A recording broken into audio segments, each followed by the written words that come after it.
Misericordia del Señor, cada día cantaré. En lo que comúnmente denominamos prólogo del cuarto Evangelio o Evangelio según San Juan, en los versículos 6 al 8 se dice: apareció un hombre enviado por Dios que se llamaba Juan. Vino como testigo para dar testimonio de la luz, para que todos creyeran por medio de él. Él no era la luz, sino el testigo de la luz. Me parece que los primeros cristianos tuvieron dos problemas que resolver y lo hicieron a través de los relatos que aparecen en el Nuevo Testamento. Uno de estos problemas fue resignificar el fracaso de Jesús de Nazaret, que murió como un maldito colgando de un madero. Y entonces tenemos los relatos de la pasión, que son teologías de la pasión. Jesús que murió por nuestros pecados, por ser coherente a su anuncio de un reino para todas las personas. Y el otro problema que tuvieron que resolver, y también lo resolvieron a través de relatos, fue la relación entre Juan y Jesús. Hoy muchos que tratan de redescubrir al Jesús histórico o a la historia cronológica de Jesús, dicen que posiblemente Jesús fue discípulo de Juan y que en un momento determinado se apartó de él. De hecho, Juan anuncia la necesidad de la conversión para evitar el castigo divino. Juan tiene una idea, ¿no?, que está muy relacionada con ese juicio escatológico que se esperaba como un premio para los justos y un castigo para los pecadores. En cambio, Jesús anuncia la necesidad de la conversión para entrar en la lógica de un reino de misericordia en donde Dios justifica a los que se dejan justificar. Dios sale al encuentro del pecador y lo salva en la medida en que reconozcan su pecado, su miseria, su necesidad. Entonces, esta relación que existió posiblemente entre Juan y Jesús es la que después de la experiencia de la Pascua los primeros cristianos tienen que resignificar y volver a presentar a través de relatos. A nosotros nos ha quedado la idea de que Juan bautizó a Jesús, pero en realidad en el único evangelio en donde eso queda claro es en el evangelio de Marcos.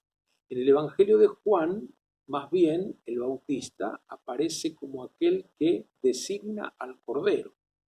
Y gracias a esta designación del Cordero, que aquí el Cordero de Dios que quita el pecado del mundo, hay dos discípulos de Juan que se pasan al discipulado de Jesús. En el libro de los Hechos de los Apóstoles nos encontramos con grupos de discípulos de Juan que habían recibido el bautismo, pero el bautismo de Juan. Y entonces los apóstoles tienen que predicarles el bautismo de Jesús. Y por eso la comparación entre los dos bautismos, ¿no? Un bautismo de agua y un bautismo en espíritu. Pero este agua y espíritu son ideas que ya vienen del profetismo, de Isaías y sobre todo de Ezequiel. Esta idea del agua y del espíritu.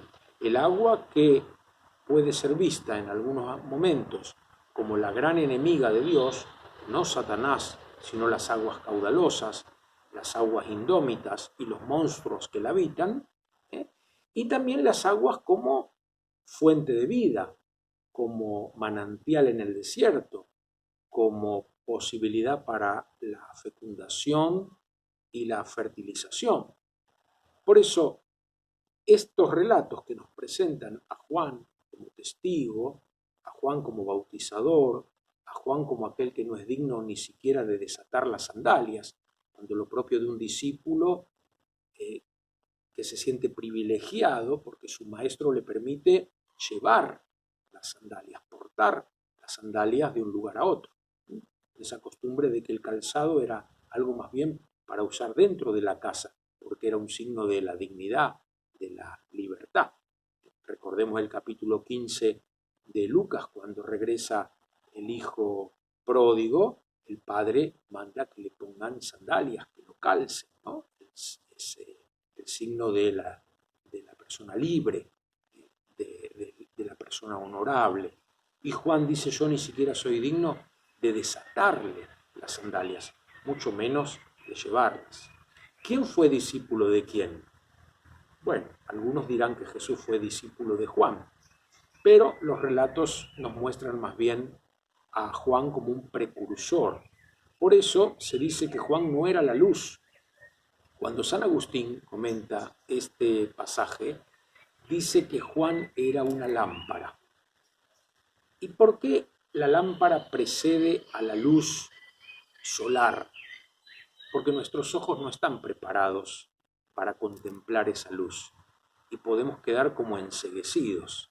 Entonces la lámpara, con una luz más tenue, va preparándonos para la contemplación de esa luz. Ojalá que muchos de nosotros tomemos esta figura de Juan como un ejemplo para nuestra acción en las vidas de otros. Que seamos como lámparas que preparan las pupilas para poder contemplar sin enceguecerse esa luz radiante que es la propia del Hijo de Dios, que se encarnó por amor para salvarnos. Desde esa cercanía que le dio el compartir nuestra naturaleza. Que Juan nos aliente a seguir a Jesús. Que Juan nos recuerde que somos discípulos de Jesús, el Mesías, el Hijo de Dios, encarnado por amor. Misericordia del Señor.